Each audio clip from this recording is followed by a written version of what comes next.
Hey guys, welcome to this quick tutorial where we'll explain how you can bulk upload products in Woocommerce using a CSV file, so let's get started.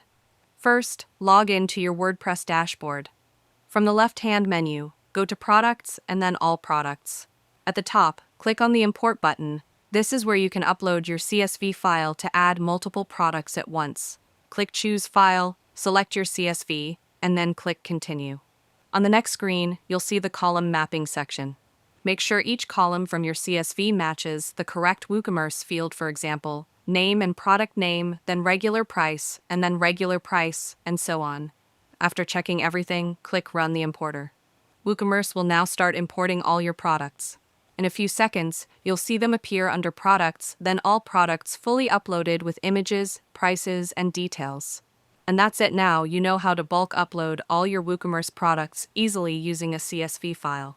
If you found this video helpful, consider giving it a like and subscribe.